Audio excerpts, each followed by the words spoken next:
I'm Richard Perron. I've been asked to introduce Bas Smets. We only met a couple of days ago when I was driving him to his hotel in my very cold truck.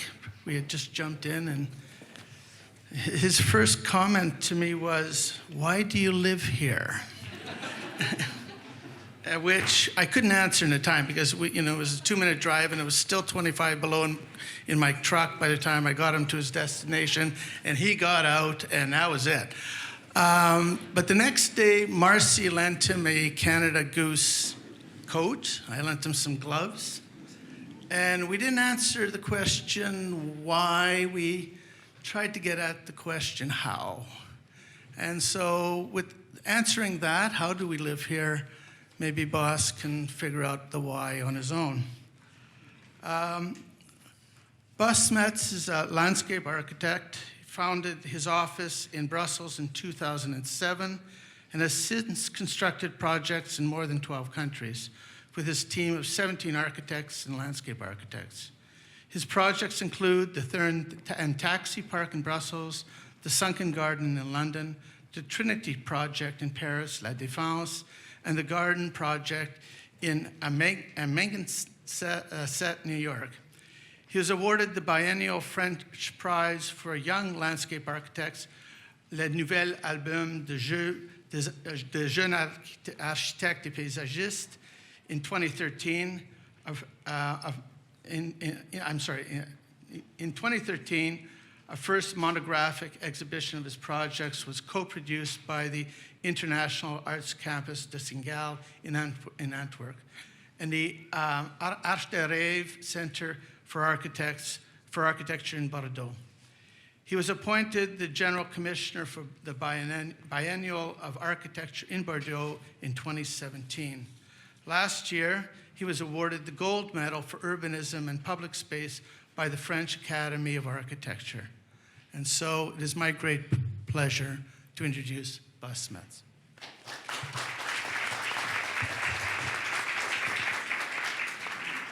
So thank you very much for the kind introduction. Thank you for inviting me to this strange, cold place.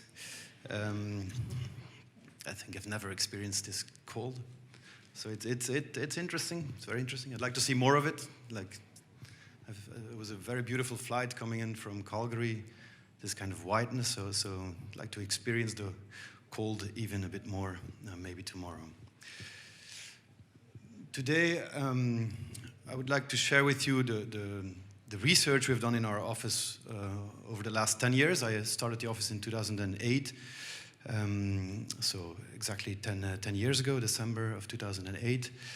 And we've been really asking ourselves the question, what is a landscape? How is it conceived? How is it constructed? How is it then perceived?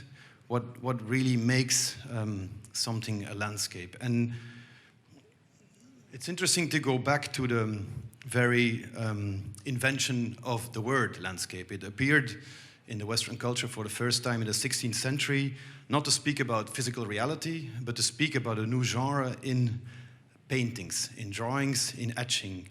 And this is by art historians considered to be the first landscape painting.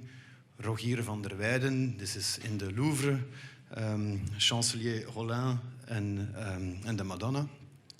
And what's interesting is that his commission is to paint the Virgin with the Chancelier, but Rogier van der Weyden cuts out part of the painting to give a view on an imagined landscape. So in a way, he's freeing himself from the commission and likes to play with something else. 100 years later, Joachim Pattenier, who is considered by Dürer to be the first landscape painter, switches the importance between foreground and background. And here on the painting called The Flight to Egypt, the commission, if you like, has become 10% of the painting, and he's much more interested in playing with atmospheric perspective, going from the ochre to the green to the blue. He's much more interested in painting this world landscapes than really occupying himself with the commission he got in the first place. And this kind of 100-year leap, I come to Bruegel. This is again the flight to Egypt.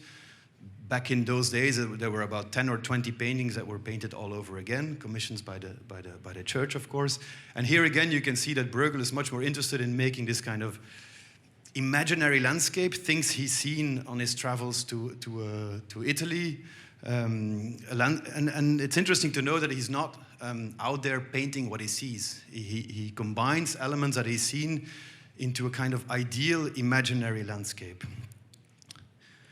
From here, I go to Claude Le Lorrain, again, not going outside to see or to paint what he sees, but actually depicting scenes from Virgil in this case.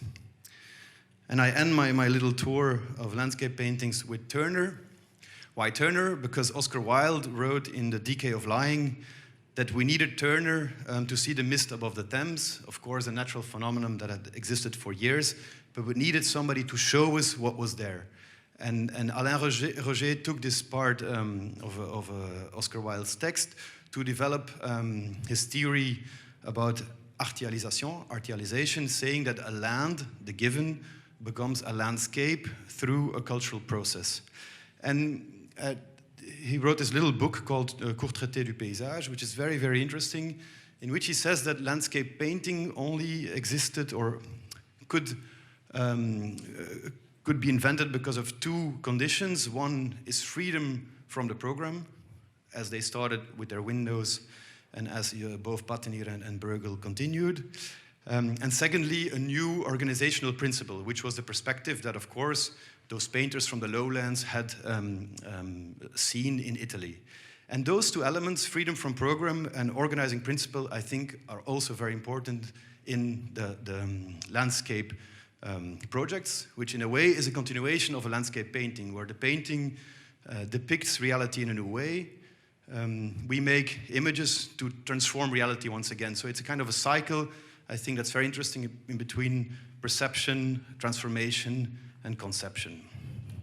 And when I started the office, I moved back to Belgium, which is this kind of tache, this kind of a strange condition when you look at this European satellite picture of the built space in Europe. It's a European satellite, so since the Swiss didn't pay, Switzerland is not in there. That's Europe for you. And what's interesting on this map is that, and Bernardo Zecchi gave it a name, he called it La Città Diffusa, the kind of a blurred or diffused city, that you can see Belgium with all the cities around it. I mean, this is Antwerp, this is Bruges, this is Kortrijk, and then you go to the Walloon cities. Charleroi is right here, Liège is right there. There's a kind of very specific condition that maybe you can also find in the Veneto, where there is no more, you cannot speak anymore about the city and the countryside. It's all one condition. And when we started in 2008, the real question was how to make a landscape in that condition. And the first commission I got was by the Flemish government to work about leftover landscapes, and I called it Strategies for a Land Without a Landscape, to kind of provoke the whole thing.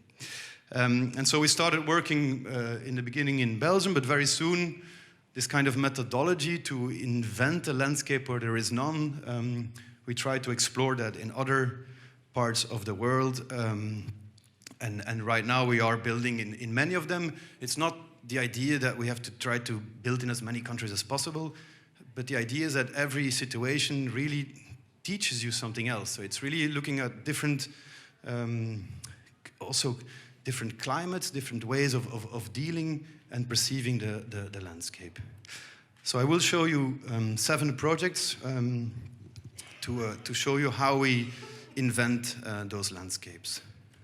The first one close to home in Brussels, and as you can see, La Città Diffusa is there. There's a kind of fragmentation of all the elements. They're all there, agriculture, infrastructure, built space, but they're so fragmented that there seems to be missing an organizing principle behind them.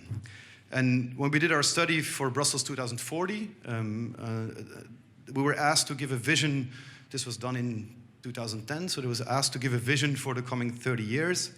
And we started with a reading of the landscape, as we call it, just trying to make cartography, to redraw what's there. And the Pentagon is the former fortification of the city, which has become a kind of a ring road. The main river, the Zenne, as you can see, is canalized underneath the city center. And the only thing that's left over of that river is its topography. Topography, of course, carved out over the years by the river. It has been doubled by a canal linking the port of Antwerp through Brussels with Charleroi. And it has been redoubled by the railway system, which Belgium was the first country to have a railway system after the UK. Those were steam trains, so they tried to follow as much as they could the contour lines, because those trains could not take steep slopes. But so what was interesting is that we had lost the river, but we had a kind of new valley of parallel infrastructures. And then, proudly, Brussels would announce that it's the 4th greenest city in the world. Of course, all that depends where you draw the line. But what I was interested in is that it was very fragmented, as you can see, and it didn't seem to follow any logic. The systemic value, if you like, of that green was very troublesome. The whole valley, as you can see, had been industrialized, so there was no trees in the valley itself. It was this kind of scattered green. And looking at it more into detail, also looking at the whole of Flanders more into detail, these flat lands, le plat pays, that Jacques Brel would say, we understood that we don't have rivers that carry glacier water from 3,000 meter high to the ocean. We have a local drainage system of rainwater. And so it's a much more capillary system. As you can see here, this is Brussels with the 5 rivers basically draining the flatlands of Flanders, which means that the tributaries, the secondary rivers, are almost as important as the main rivers. And so we made this, on this map that we had drawn, we projected the tributaries, and we found out that 80% of the existing green of Brussels is directly linked to those tributaries. And this we called the exemplary landscape of Brussels. It's really like, we didn't invent anything, we just selected all the elements that we thought could be the armature of a system. And this system, I mean, it can be I mean, if you think of this part of the world, of course, with Olmsted, you could see it as a park system. We prefer to call it a landscape structure. A park has become a landscape. The system has become a structure. Why a landscape? Because it's not only park. There's also agricultural fields. There's also parking areas of sports fields. But it's really this idea that this open space can become a way to organize a city. And so basically, you have 8 catchment basins crossing many municipalities, because Brussels does not have a centralized power system. There's 19 municipalities, and we thought, what better image for such a difficult power structure than 8 catchment basins for 19 municipalities, instead of 1 big river, as you would have in Paris or in London. We worked with the University of Brussels on this, on checking how it could help prevent future flooding, because this is floodings happening in the last 10 years in Brussels. And so this was our vision for Brussels 2040. And then a couple of years later, we were asked by a developer to, in the first place, to make a strategy for this site lying, this is the canal, lying on the west bank of the valley. Very beautiful site of Thurn and Taxis. Kind of enigmatic void. This, a bit like here, was a former, I can show you this here, former rail yard. All the trains would come in. They made this kind of gully. Trains would come in, and from here, goods would be dispersed in the city.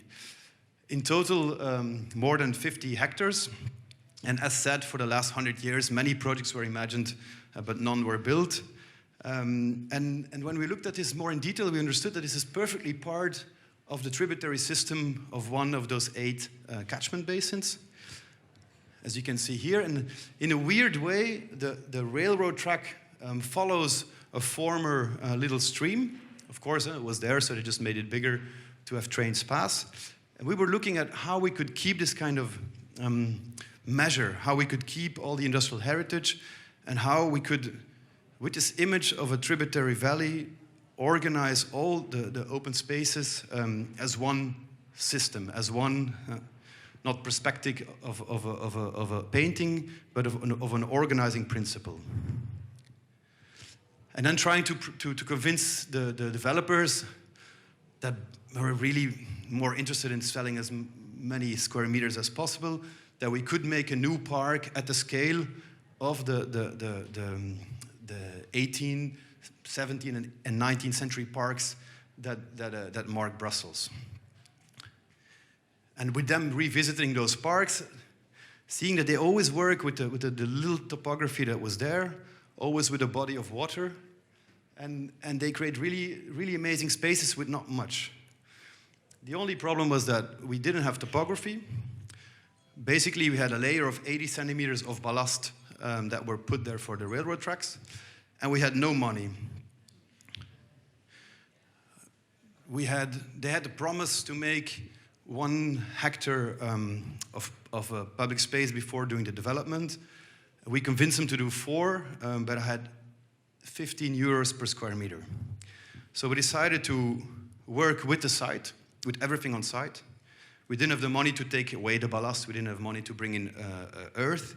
We basically used what was there to create something that could become a landscape, something that could allow water to go by gravitation to the lowest point. We planted 300, let's say, slow-growing trees and 3,000 pioneer trees. And those pioneer trees, they grow up 1 meter a year, but they also go down 1 meter a year. And it is those trees that actually are enhancing the quality of the soil and allowing those other trees to grow. And it's also those trees today, those pioneer trees, that give the biomass, the image of a green park, while the other trees are much slower to grow. And so it was really remodeling and making this tributary valley as if it had always been there. Then came the question what to do with the ballast. We had so many of it that at some point we had this idea to test how much water it could store. And we understood that since it was quite big, in the interstitiary spaces, we could store in total 1 million liters of water, which of course is much more than we needed for the park. So we started talking to the developers, and we told them instead of later on making underground cisterns to store the water of those buildings, we can actually store all of it in the park, and you save, and we calculated 2 million euros. So we said, okay, we want 10% of that money to invest in the park right now. I think we got 20.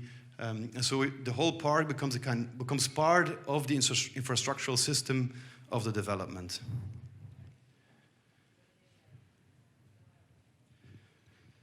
And so here you see the scraping of the ballast. We got a filter system on site, filtering it in the parts that would be used in the underground cistern, the part that would be used as foundations for the paths, and the smallest grains to create a new top layer for the soil. So here you see this underground cistern, number 1, number 2. You see this typical berms that the railway engineers would make, 2 by 3, that we kind of made softer. And I remember it took us 4 months of leveling, and we would go to the site every day because the office was really close. And passers-by would say, like, when will you start? We're like, it's been 4 months of modeling, but the terrain looks so natural that everybody thinks now that it's always been like this. So here you see these 2 big lawns underneath which we store the whole water capacity for the future development. And here you see those pioneer trees, willows, birches, poplars, and then a mix of here you see some oaks, some alder that will take over time. One other thing we did was we didn't plant grass because the soil was too heavy. We planted clover, and the clover over time captures enough nitrate out of the air to let grass do a logical follow-up. So in a sense, we looked at the natural climax that would happen of sequences and try to compress that and accelerate that, so to accelerate natural processes on the site itself. From Brussels to Albania, to Himara. Himara is a coastal town on the Adriatic Sea just in front of Corfu. This is, of course, Italy, about 3-hour drive from its capital, Tirana. And 2 years ago, we won the competition for a new waterfront for this little beach town. A new waterfront because today, or when we started, the whole waterfront was made up of this retention wall on which they had put parking, on which they had put weird planters with weird choice of olive trees. And the whole connection from the waterfront to the water was totally gone. If you wanted to go down to the beach, you had these awkward staircases, as you can see here. And I remember we were there on site. It was extremely depressing. It was cold. It was cold in the restaurant. It was cold in the hotel. It was cold in the meeting place. So the only thing we did or could do at night was just drink all the Italian wine we could find in a restaurant that was drinkable, which we did. And I thought the only thing we can do is just get rid of this retention wall. And so the idea came, very simple idea, let's just push it down in a number of platforms. Then, of course, we started talking to maritime engineers who told us that this would be much better at breaking the force of, or absorbing the force of the waves. And we calculated it so that one would be a terrace, one would be a possible road, and then a number of terraces sloping down. We looked at the highest water level to see where we could plant trees with their roots not in the salty water. And so from this large parking lot, we proposed to make this new kind of bay, almost as if the sand of the beach had solidified towards the buildings. This was the image of the competition. This was the construction. And so using the sand of the beach as an aggregate, there's a kind of a continuation. We planted many Pinus maritima who can stand the salt water, and that create a shady area in between the hotels and the restaurants and the beach itself. And it's funny to see that since that, I mean, the whole thing relived. We also made this little pier so you could come with your boat. And whereas before it was a drama that we took away the parking in the public space, they absolutely needed their roads. So we made a road that we knew at someday could be blocked off so that the whole thing would be one continuous space from the facade towards the water. And it has become super popular, with much activities at night as well. And here you can see this kind of, your eye is just sliding down towards the water. Big pine trees from an Italian nursery. Yeah, and I like this image with the umbrellas and the pine trees punctuating the space. And here is, again, it's less about a reading of the existing, but about making a new landscape figure. And I like this idea that, of course, those buildings are, I mean, they don't have much quality architecturally, but creating this kind of new horizon when you're swimming and you're looking back at the city. First, you see these pine trees. We planted plane trees on the plazas. And so in a certain sense, we give it a very, I wouldn't say natural, but a very controlled experience. From Himara to Paris, this you might recognize as La Défense. This is the arch running all the way to the Louvre. This is the arch von Spreckelson. This is the Knit, as they call it. And here, there was a little entrance, a free or a road going underneath the esplanade. And some developer found 7 points where to put pillars and calculated how much volume he could construct on top of this part. as you can see here, and asked us to look at the public space, 4,000 square meters, totally off ground, that needed to be designed. And La Défense, maybe think of this, the high-rise, very cold, the kind of level differences, and then some vegetation on the lower parts.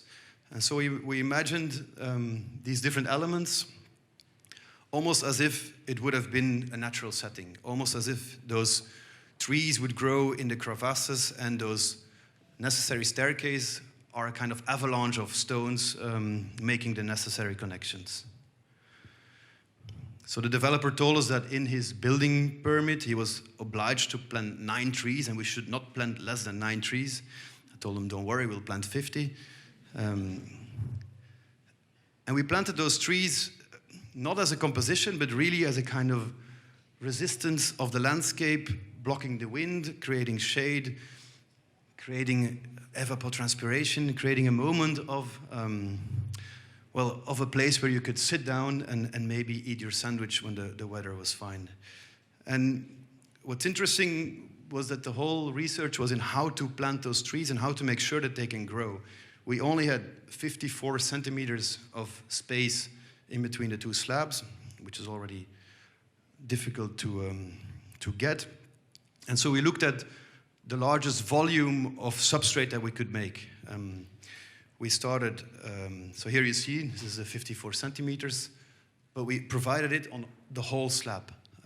We worked with a nursery specialized in root control, and so for 3 years they have been pruning the trees to get flat roots.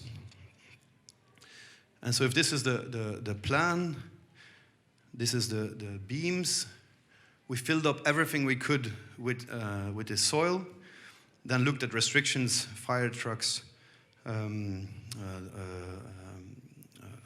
blind guiding. And so this was maybe the most important drawing of this project, all the places where we could not plant. Anywhere else we planted, just like nature in a certain sense would grow where it can. Which troubled the developer that there was no composition. The composition was just maximum plantation.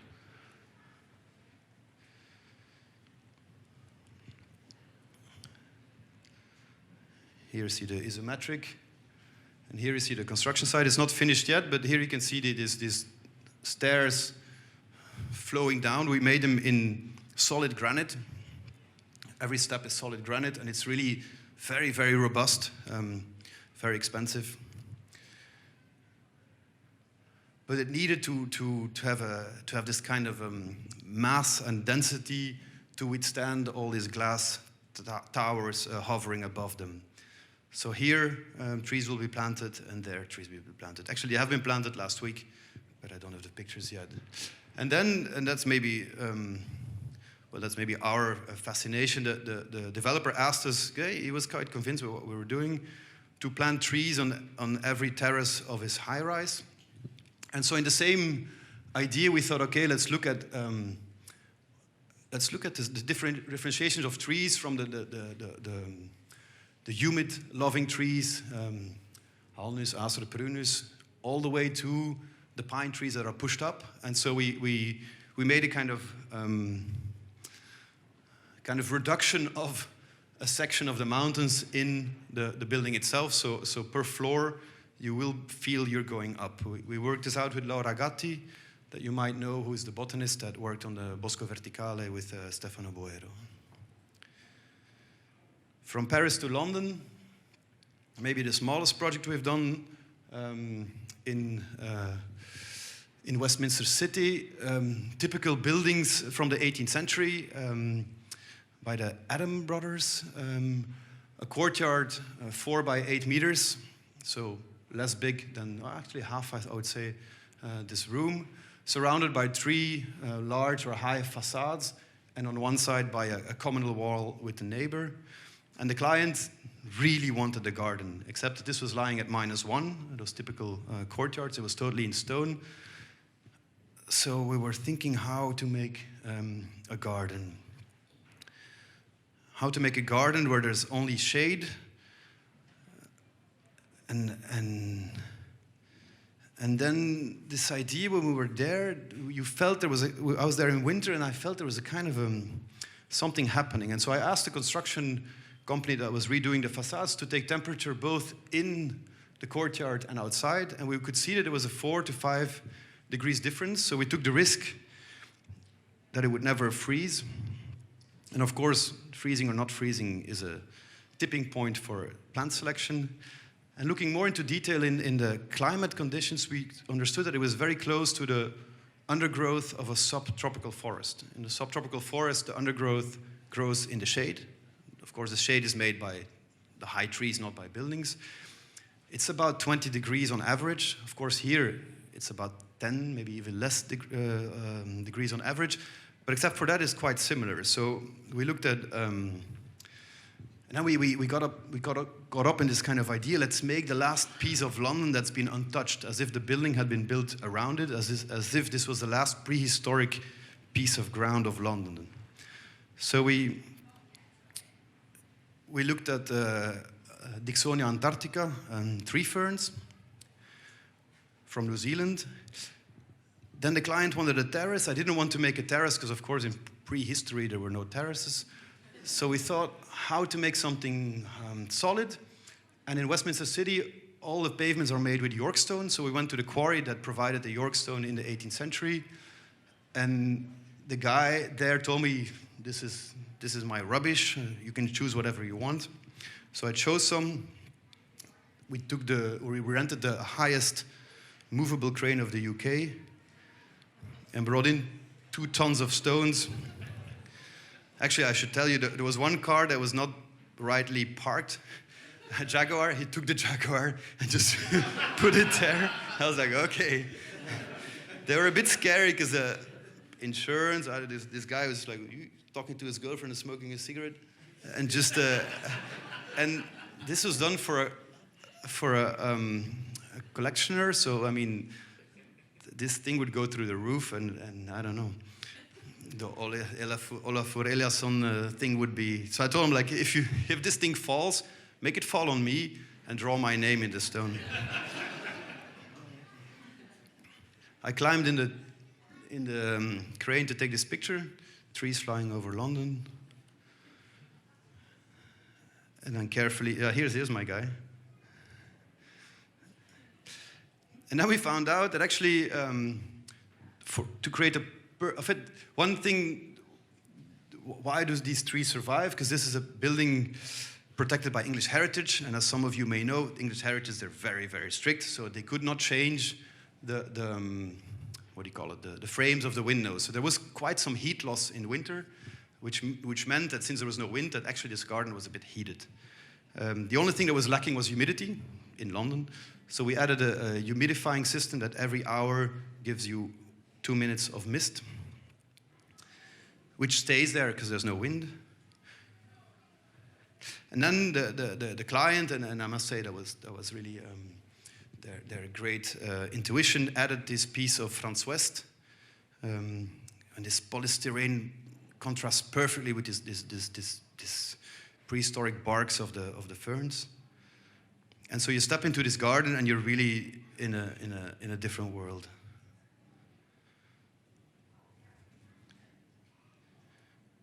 So this was before when we started, and this was after. And this was last month. We were on the cover of AD, Architectural Digest, together with India Madhavi, who is the interior designer of the house. From London to London, a couple of years later, I was asked by a Lebanese entrepreneur to help him refurbish an office building into a hotel. I remember he called me and he was like, it was a bit crazy. He was like, I want you to make me a Garden of Eden on drugs. I was like, okay. And he wanted everything. He wanted the biggest tree. He wanted this. He wanted that. And I was like, how can I convince him? And I was like, it's just like with drugs. Choose your drug. Don't mix the drugs. And I think he understood. And so I told him, let's really work on the verticality of the courtyard, and as you can see, the most important parts of of these drawings are actually these U's, in which we hide all the soil for 500 climbing plants. 500 climbing plants that create a very strange atmosphere. People, they see it and they're like, they don't really understand, because it's very strange in London suddenly to see this. This is in Newman Street, so in Fitzrovia, for those who know, right next to Soho. And then there's this kind of little patio with next to the restaurant, in which we put a couple of, again, tree ferns, since that worked so well. So most of the only drawing we made basically of this project was this one, and then we had many fights or many detailing of this throw, as you call it, which is basically structural and holds the walkways around the hotel room. So it was this whole trade-off of making it structural and trying to have as much soil in there. And the soil, we imported it from Belgium, because in Belgium we have very good soil makers. So I knew it needed to be perfectly for those climbing plants and not some kind of soil they found wherever. And then a whole system of humidity detectors, a whole centralized computer system that calculates the weather and that irrigates these plants. We planted Solanum, Trachelospermum jasminoides, the jasmine, jasmine right here, and then the passiflora. And it gives you, so it was a kind of a bet again, quite some heat loss, of course, because of the use of the restaurant, the cafeteria. These guys would stay green all the year long, so 40% of Trachelospermum. And these, like the passiflora, if the winter's not too hot, not too cold, it would keep its leaves. Solanum would lose them, so it was a whole trade-off of smell, color, and leaves in the winter. So this is, so what's really interesting is that you get out of your room and you come into the space that's filtered by the leaves, so a kind of green light that comes into your room.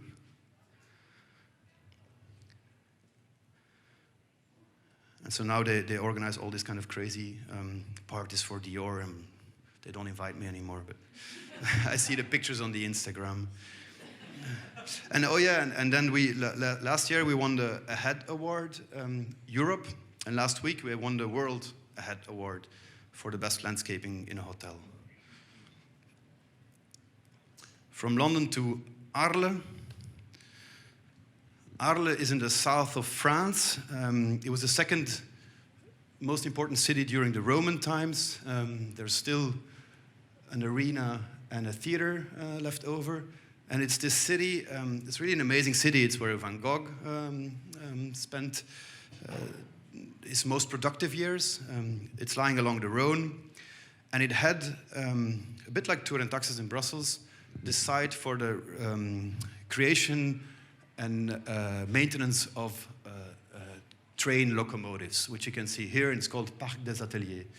And a Swiss Mecenas decided to make there a new center for the production and the exhibition of art. She called on Frank Gehry to make a main building, to Annabel Zeldorf to renovate the existing industrial buildings, and she asked me, this is Maya Hoffman from the Luma Foundation, to develop all the public spaces around those buildings. When we started again, not looking at program, just looking at site, we started doing these readings, and we understood there was a kind of loop of trees circling around the site, which we thought was interesting to open up the site using this loop of trees, and in that sense, connecting it with the rest of the city. And for the site itself, it was the strangest site I've ever seen. It was cut out of the bedrock. It was totally horizontal. Again, a bit like Thurn and Taxis, but more drastical. It was all in concrete. So there was no plans, there was nothing at all. It was just one big slab of concrete. partly on top of a necropolis from the Roman times. So we didn't have the right to dig in, because if we would find something, it would take 6 months and so many millions. So the idea was, how do you make a landscape on a concrete slab? How do you make a landscape in a region that next to or apart from the rainforest has the biggest biodiversity in the world? Because you have three ecosystems lying one next to another. One is the Kro, which is the old floodplain of a glacier, with only stones and devoid of trees that cannot grow in its compacted impermeable layer. You have the Camargue, which is the floodplain of the Rhone, now diked in, but you can see, of course, it's kind of a coming and going of the Mediterranean and the Rhone. And then you have the Alpi, which is the southern part of the Alps, all three lying and almost like reaching out to our side. So we thought, can we not imitate those three landscapes, but can we use the logics of these three landscapes? Can we use the logics of the trees growing in the rocky area of the Alpi? Can we use the logics of the plants growing in the salty area of the Camargue? Can we use the impermeable layer of the Kro to make a pond? Can we? And so we did a whole research in really logics. How in this harsh climate does nature survive? And we looked at aerial photographs. We looked at the site. We looked at all these kind of possible strategies, plant strategies, that we then proposed on the site itself. So at the same time, we wanted to keep the site as a where before it was a site where trains were made, it's a site where art is made. We connected with this loop of trees with the city. And we then started looking at how to implement these landscapes. I'm just flipping through this. And the question came of form, because as you might have noticed, I don't like compositions. I like to create situations in which plants can develop. And so again, we looked at constraints. This is the area, the archaeological area where I was not allowed to dig. This was again the fire trucks. Fire trucks are one of the most constraining elements of public design. And this is all the canalization. So all the blue I basically could not touch. So we thought, can we have a look at what nature would do? And together with Transolar, climate engineers from Munich, we looked at prevailing winds coming from the north, the Mistral, which actually come from the Swiss Alps, take the Rhone as an unobstructed motorway, and then blast into Arles.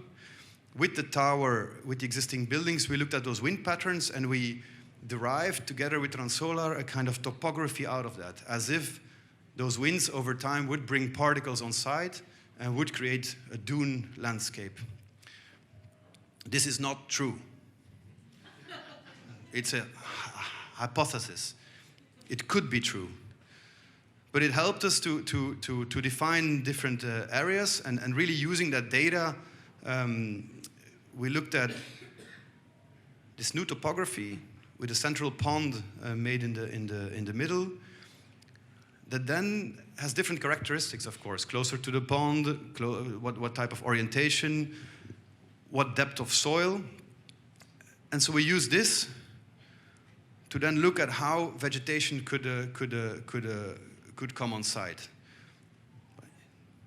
You've got the idea. What was interesting is that it created a kind of asymmetrical section, this dune landscape, that actually in summer allowed you to lie on the soft slope in the shade of the trees, while in winter you could walk on the other side and have the winter sun, protected by this dune from the cold winds. Then we looked at soil depth, and in a kind of interesting, we worked with the botanical experts on this, is that, of course, pioneer trees would grow in shallow grounds, and the more soil would be created, the more larger trees you would get. So in a sense, you walk through the site and your spatial movement becomes a temporal movement. The further you walk along the dune, the more you advance in time. There was water in a canal running next to Arles, made in the 16th century, and we spoke about to irrigate the Crau. We spoke to the association, and we made a deal that we could pump all the leftover water at night into our lake. The lake serves to cool down the water. The water comes from the Durance, and is used to irrigate all the spaces, again, on a site that is totally impermeable. So it's really not creating a landscape, but creating a self-sufficient ecosystem. These are some images. You see the pond, you see this topography, you see Frank Gehry's building rising above the renovated workshops. This is now in construction. It will be opened in 2020. And we're planting a massive amount of trees, 500 to 1,000 big trees, small trees. I mean, we're planting like really the whole range of trees and of shrubs and of grasslands.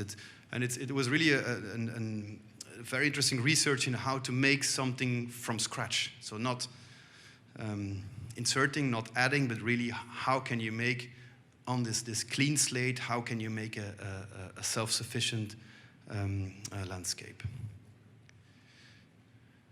And from the beginning, we had said, because actually Maya Hoffman's father, Luc Hofmann, was the co-founder of the WWF, and very active in the preservation of the Camargue.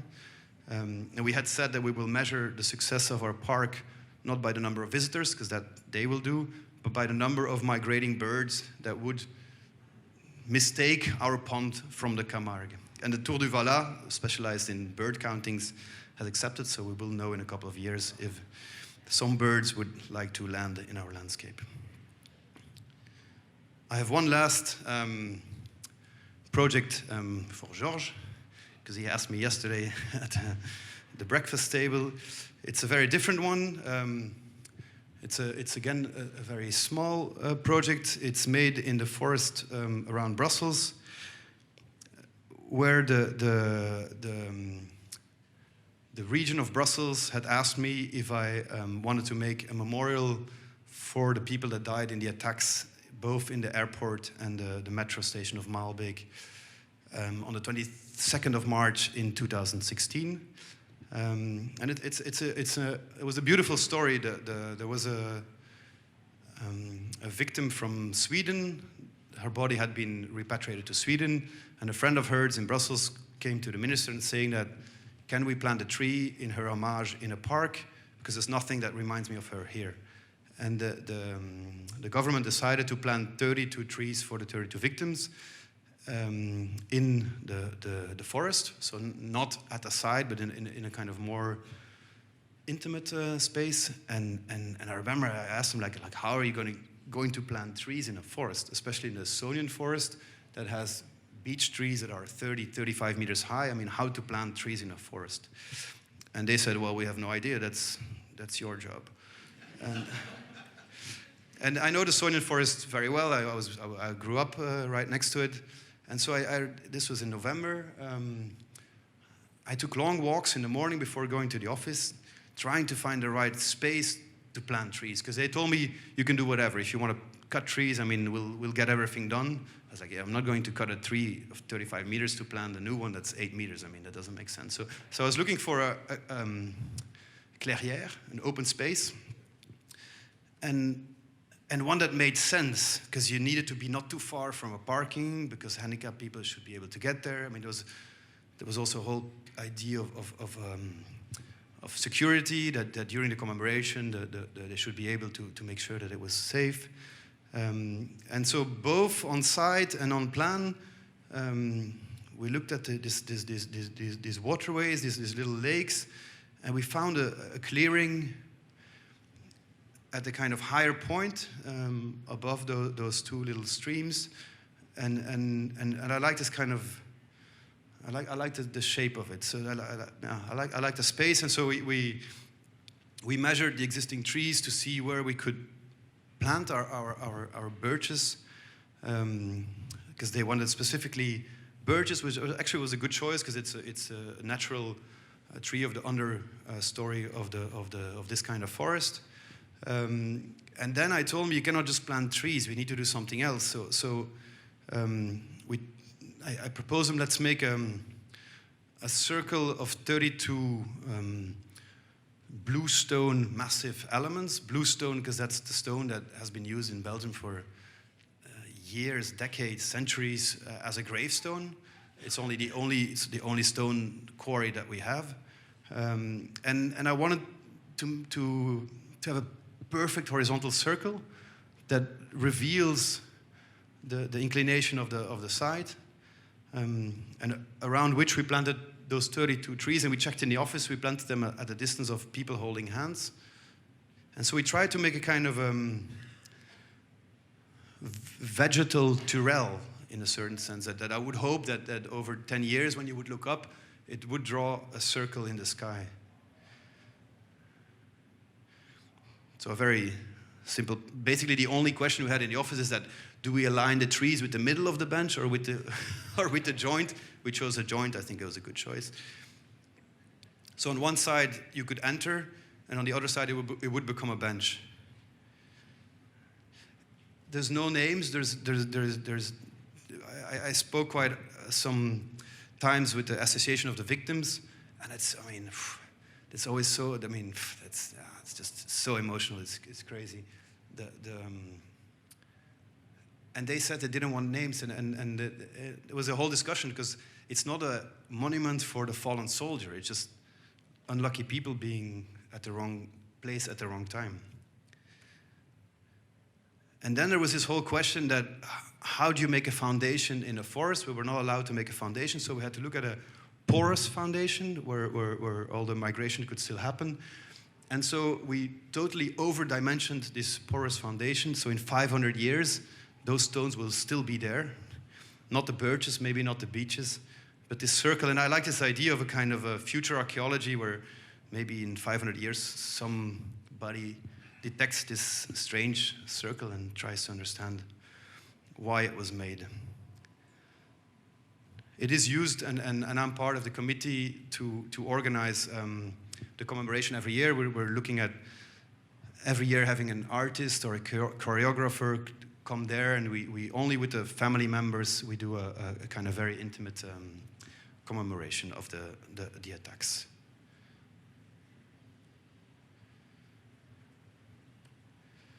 This is Google Earth, so it's there. And so to come back to the beginning, for us, every project is really a kind of research in the capacities of the site. We forget the program, we look at the site itself. We try to come up with a kind of organization that then allows program, because of course program needs to be responded to. And because we were speaking before about concept and strategies, I will add a new one.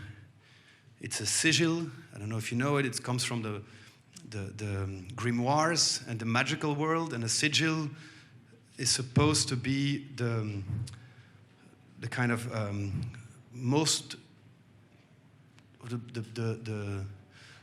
the total reduction of a desire, and those magicians, they would write down a desire, they would try to compress it in one sign, and if you would have that sign in your mind, it would happen, and they truly believed in it. And we tried I like this kind of, we try to make these sigils of our project, and the idea is that you cannot leave one line or it falls apart, and so it's really the kind of reduction of the desire of a land to become a landscape. Thank you.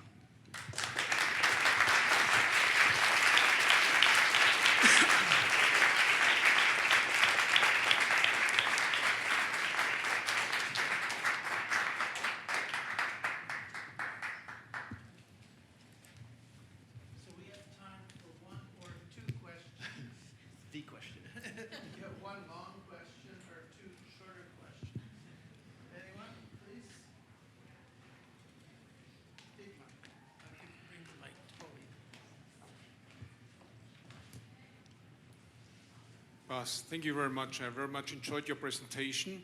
Not really sure, maybe it's much more question going back to Richard's introduction. Since I'm here in Winnipeg, I have to say maybe here they won't, or we won't hesitate to cut down a 20-meter high tree to plant maybe a smaller tree. So that's how we practice here. Maybe that brings us back to why do we practice here?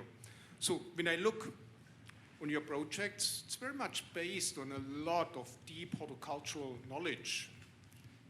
Where did you get that from? You know, what's your educational background? The funny thing is, I never wanted to become a landscape architect. I wanted to do philosophy, but I started out with pure maths. I didn't want to do anything that was applied, which is a bit weird because it's super applied what I'm doing now. But I wanted something that's, I don't know. And so I came, and then mathematics. Then I came, I don't know. Then I was in, yeah. It took a long way to come to landscape actually. Then I thought I wanted to become a urban designer, and then I had to study architecture. Then I started a PhD in urban design, but then I understood that I needed to know what was landscaping to be an urban designer. And then I started an internship at Michel Levigne's office in Paris that was supposed to last 6 months, but then after 6 months I called my promoter for the PhD. I told him, like, I'll never do that PhD. He was like, yeah, you can take your time. I was like, no, I know. I wanted to be, I was really interested in landscape architecture as the possibility to build urban design, to organize space, and then during that time I worked at the Vigne's office. I started the course with Georges Descombes in Switzerland, which is really a key element, because suddenly it was a strange time in Geneva where Sébastien Marot, Gilles Tiberghien, Jean-Marc Bess, like all these guys would fly in for a weekend, because it was only from Thursday till Sunday or something, and so it was all these influences, I guess, at the same time. But it was not that I at 10 years old I knew I was going to be a landscape architect, because for many people, since I studied architecture before, they thought I was kind of downgrading to landscaping. You know, I was like, no, it's the inverse.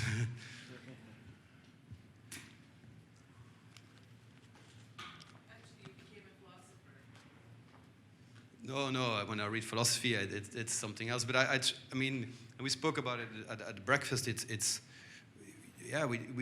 I think it's our duty to imagine the world, and it's our duty to be ambitious. It's our duty to confront all those questions, from terror attacks to climate change to density to overpopulation to contamination, and it's a tough job, but I think that should be the ambition. If that's not the ambition, then we can go to the cinema, no, or have drinks. We'll do that too, but the two is important.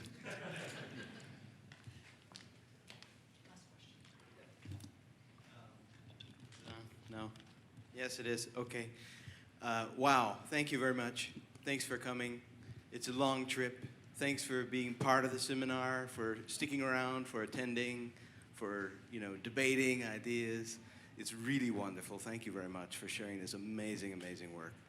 And you're obviously going to go and continue to discover who knows what more, So thanks very much for sharing that. I just want to ask, you started with painting in your presentation, which sets up this idea of the landscape as art and the figure ground work of all of that. And that was a delight to have that presentation. But you're operating often in the hometown of René Magritte. And if I pronounce it correctly, or not, I'm sorry. Are you influenced by that at all? Because you start with the early landscape painting. But the idea of the kind of surreal juxtaposition, that's all. I was lucky that my mother was really interested in art, and so since I was 10, we did all the museums of Europe a bit against my will back then, but I'm very grateful that, that she did do that. But I love painting, and of course I like Margritte too. But Bruegel is also from Brussels, because right now it's 450 years anniversary of the death of Bruegel, and we're enrolled in a program, and we in the office, and it's funny, the interns they thought I was crazy, but we redrew all the Bruegel paintings. And so I told the interns, like, you never thought you would do this, right? He's like, no, I didn't think I would do this. But we redrew them super precise. So like every leaf they cut out, I mean, we spent 300 hours, I think, just clicking. And those will be exposed in the Beaux-Arts in Brussels. So it's really a passion. Because Bruegel, I mean, it's amazing. You think the landscape is real, it's not real, and I think that's really, if you get to that kind of perfection of understanding landscape logics, that you can make one that you think is real, that's just, and that's very close to what we do. And it's also, it was my fight in Brussels, because nobody, or in Belgium, nobody knew in 2008 what a landscape architect was. We had gardeners and architects, and landscape, what the hell is landscape? I mean, nobody knows what's landscape, and that the result is Belgium. I mean, there is no landscape. And so it was also a way of not being like the engineer part of the architectural project, but to make our own, have our own history. Like, we come from painting, we don't come from a kind of derivative of architecture. So there was also maybe a bit pushy, but I wanted to give landscaping a kind of at least in Belgium, a new its own proper start. Thank you so much.